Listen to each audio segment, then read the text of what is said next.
भैया हाथ नहीं है भैया। हेलो नमस्कार आदाब में भी दोस्तों, सोचिए अस्पताल में डॉक्टर गायब है और एक सिक्योरिटी गार्ड आपको ग्लूकोज की ड्रिप चढ़ा रहा है। दूसरी तरफ देश के युवा ट्रेन की खिड़की से ऐसे लटक रहे हैं जैसे कोई स्टंट सीन चल रहा हो। और हद तो तब हो जाती है जब नेताओं के वादों से थक कर पूरा का पूरा गांव खुद ही पहाड़ काटने निकल पड़ता है। क्या हमारे सिस्टम को सच में मोक्ष मिल चुकी है? आज हम बात करेंगे उस कड़वी हकीकत की जिसे देखकर आप भी कहेंगे भाई ये चल क्या रहा है देश में। बस वीडियो को आखिर तक देखते रहिएगा क्योंकि सच के साथ थोड़ा सिस्टम का पोस्टमार्टम भी करेंगे। दोस्तों शुरुआत करते हैं देश के सबसे बड़े मुद्दे से, रोजगार यानी नौकरी की जद्दोजहद। उत्तर प्रदेश में सिपाही भर्ती परीक्षा हुई। पोस्ट कितनी थी? करीब 32,000 और फॉर्म भरने वाले पूरे 29 लाख। अब भाई जब इतने लोग एक साथ निकलेंगे तो ट्रैफिक तो होना ही था। सोशल मीडिया पर एक वीडियो जमकर वायरल हुआ जहां लखनऊ स्टेशन पर अभ्यर्थी खिड़कियों के रास्तों से ट्रेनों में घुसते नजर आ रहे हैं, मानो कोई मिशन इम्पॉसिबल की शूटिंग चल रही हो। अब इस पर हमारे इंटरनेट के शेरों ने तंज कसा है कि रेल मंत्री जी इन गधों पर कठोर कार्रवाई कीजिए, ये आपकी चमचमाती छवि धूमिल कर रहे हैं। मतलब सरकार का दावा था कि 5 लाख स्पेशल ट्रेनें चलाई गई हैं, लेकिन जमीनी हकीकत वही ठूस ठूस कर भरी हुई ट्रेनें। ये दिखाता है कि देश में यूथ अनएम्प्लॉयमेंट किस लेवल पर है और सरकार का मास माइग्रेशन मैनेजमेंट कितना फेल है।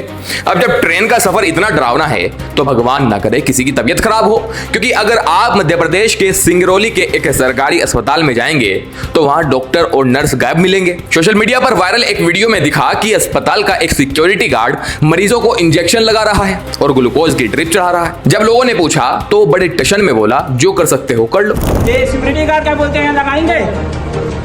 कैसे लगेगा कैसे लगेगा कैसे? भाई वाह, मतलब अब हेल्थ केयर मैनेजमेंट भी पूरी तरह राम भरोसे है। वैसे हमारे देश का इंफ्रास्ट्रक्चर भी गजब है। सरकारी स्कूल की छत गिर रही है, अस्पताल टूट रहे हैं, सड़कें धंस रही हैं और पुल तो ऐसे गिर रहे हैं जैसे ताश के पत्ते हो। लेकिन हाँ, एक कमाल की बात है, सारे सरकारी इंफ्रास्ट्रक्चर फेल हो सकते हैं पर सत्ताधारी पार्टी बीजेपी के चमचमाते कार्यालयों की छत कभी नहीं गिरती। लोग तंज कस रहे हैं कि भाई कौन कहता है कि हर जगह भ्रष्टाचार है? इसे कहते हैं सिलेक्टिव क्वालिटी कंट्रोल। जब सिस्टम ऐसा हो तो जनता क्या करे? जनता खुद दशरथ मांझी बन जाती है। मध्य प्रदेश के बड़वानी जिले के प्लास फलिया गांव को देखिए। यहाँ के लोग नेताओं के झूठे वादों और अफसरों के चक्कर काट काट कर थक गए थे। आखिर में गांव के बच्चों, बुजुर्गों और महिलाओं ने खुद ही कुदाल फावड़ा उठाया और 150 फीट ऊंचे पहाड़ को काट कर रास्ता बनाना शुरू कर दिया। यह गांव मुख्य सड़क से 3 किलोमीटर अंदर है, जिसमें 2 किलोमीटर सिर्फ पहाड़ी रास्ता था। ठीक ऐसा ही हाल उत्तराखंड का है।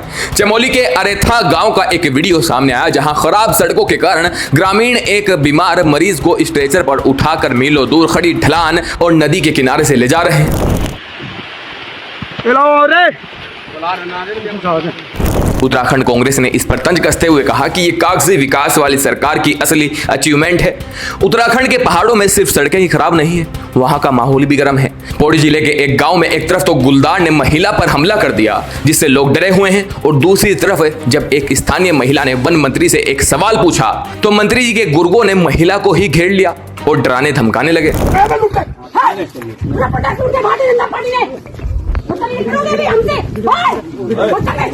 भैया हाथ नहीं है भैया, हाथ नहीं लगा सकते, अब महिला पे हाथ लगा रहे हैं। जनता को अब गुलदार से भी बचना है और सत्ता के नशे में चूर नेताओं के अहंकार से भी। वहीं दूसरी तरफ बाबा विश्वनाथ की नगरी वाराणसी से खबर है कि प्रशासन ने सैकड़ों मीट और मछली की दुकानों को शहर के बाहर डेजिग्नेट जोन में शिफ्ट करने का फैसला किया है।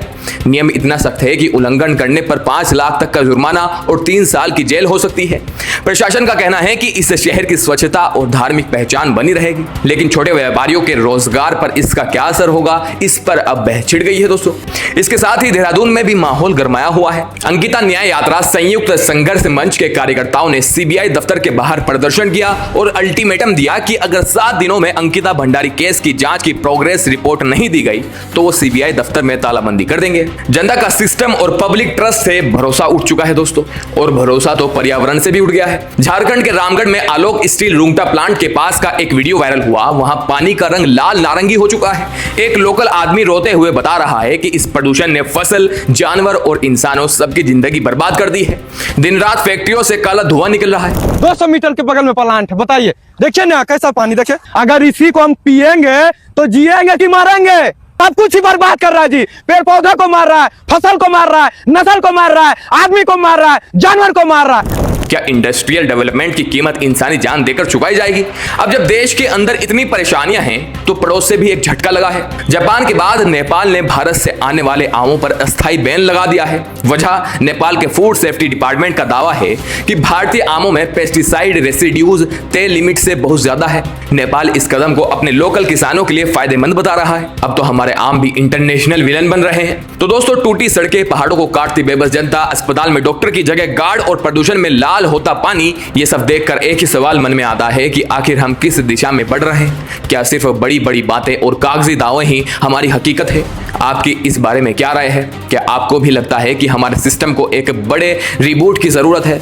कमेंट्स में अपनी राय जरूर बताइएगा। अगर आपको ये वीडियो इन्फॉर्मेटिव और आंखें खोलने वाली लगी हो तो इसे अपने दोस्तों के साथ शेयर जरूर करें, वीडियो को लाइक करें और चैनल को सब्सक्राइब करना बिल्कुल ना भूलें। मिलते हैं अगले वीडियो में, जल्दी लौटूंगा बड़ी बड़ी अपडेट्स के साथ, छोटी छोटी वीडियो के साथ, ताकि आप बोर भी ना हो। जय हिंद।